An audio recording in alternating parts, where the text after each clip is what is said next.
అంటే ఇప్పుడు ఎన్టీఆర్ గారితో వర్క్ చేసేటప్పుడు అట్మాస్ఫియర్ ఎలా ఉండేది, ఏఎన్ఆర్ గారితో ఎలా ఉండేది, కృష్ణ గారితో ఎలా ఉండేది? లైక్ ఎందుకంటే ఒక్కొక్కలా మాకు కనిపిస్తారు, బట్ మీరు దగ్గరగా చూసారు కదా. రామారావు గారితో వర్క్ అంటే లైక్ ఆమెలో డిసిప్లిన్ లాగా ఉంటుంది. ఓకే. నాగేశ్వరరావు గారితో వర్క్ అంటే బబ్లీగా ఉంటుంది, సరదాగా చాలా బాగుంటుంది. అలాగే మీరు కృష్ణ గారు ఏంటంటే మితభాషి. కృష్ణ గారు చాలా తక్కువ మాట్లాడతారు జనరల్గా,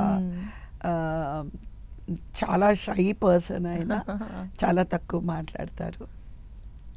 తర్వాత ఇంకా అందరూ they very nice, very bubbly. మళ్ళీ రామారావు గారు మాత్రమే ఎలా ఉంటుందంటే ఆర్మీ రూల్ లాగా ఉంటుంది. But is very nice. అంటే ఒక పెద్దవారుగా అందరూ ఆయన దగ్గర అలా ఉంటారు. ఆయన ఇలా ఉండండి అని ఆయన చెప్పడం కాదు, ఆటోమేటిక్గా ఆయన చూసేటప్పటికి అందరూ కామ్ అయిపోతారనమాట. ఆయనకి మెయిన్ ఏంటంటే డిసిప్లిన్, అంటే టైమింగ్ 7 o'clock కాల్ షీట్ అంటే 6:45కి వచ్చేయాలి.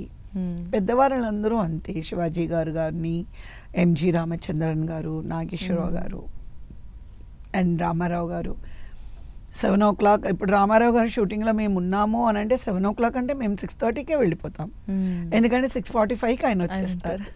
అలా అనమాట. అసలు బేసిక్గా ఈరోజు నాకు ఒక నైట్ షిఫ్ట్ పడింది అనుకోండి, నెక్స్ట్ రోజు మార్నింగ్ షిఫ్ట్ పడింది అనుకోండి, చాలా కష్టం.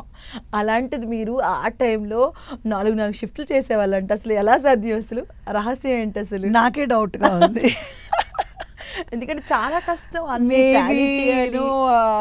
ఆ ఏజ్, స్పిరిట్ అండ్ మా అమ్మగారి ఎంకరేజ్మెంట్, మా అమ్మగారి ఒక డెడికేషన్, తర్వాత అప్పుడున్న నిర్మాతలు, లేదా ఎప్పుడు ఈ ఇండస్ట్రీ ఎలా ఉంటుందంటే మనకి డిమాండ్ ఉన్నప్పుడే మనం వర్క్ చేయగలం. నేను తాపిగా పనిచేస్తాను అని అంటే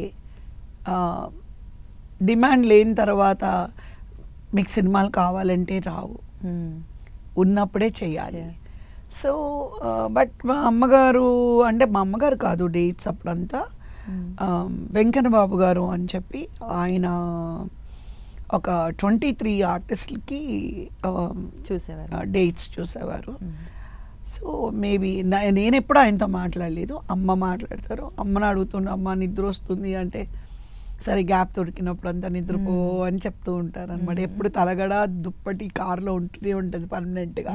ఎక్కడైనా చెట్టు కింద నిద్రపోయేవారా మీరు? అసలు 2కి పడుకోవడము, 4 o'clock లేవడం, రోజు 2 hours. అలాగా it was there for 13 years. 13 years అసలు నిద్ర అనేది ఏంటో మర్చిపోయాను అన్నమాట. సెకండ్ సండే షూట్స్ ఉండవు. ఆ టైంలో ఏంటంటే అమ్మ చెప్తారు ఏమని, కవి వాళ్ళ నీకు నిద్రపోవాలని ఉంటే, అప్పుడు కూడా నేను సన్ రైజ్ అయిన తర్వాత లేవకూడదు మా ఇంట్లో, సన్ రైజ్ ముందే లేవాలి, అదొక సిస్టమ్ అన్నమాట. సో అరౌండ్ అప్పుడు కూడా అమ్మ 5 o'clockకే లేపుతారు. సో 1/2 hour ఎక్సర్సైజ్లు అవి చేసి, స్నానం చేసి, పూజ చేసి, టిఫిన్ అది చేసి ఓకే వెళ్ళి పడుకో అంటారు. మళ్ళీ కరెక్ట్గా 12:30కి లేపుతారు. భోజనం అయిపోయిన వెంటనే ఓకే ఈవినింగ్ 5 వరకు పడుకో అంటారు. ఒక్కరోజు తెలియకుండానే అలా నిద్రపోతూ ఉంటానన్నమాట. సో అది లైఫ్. కానీ అది పెయిన్ఫుల్ అని చెప్పను, ఇట్ ఈస్ వెరీ ఎంజాయబుల్.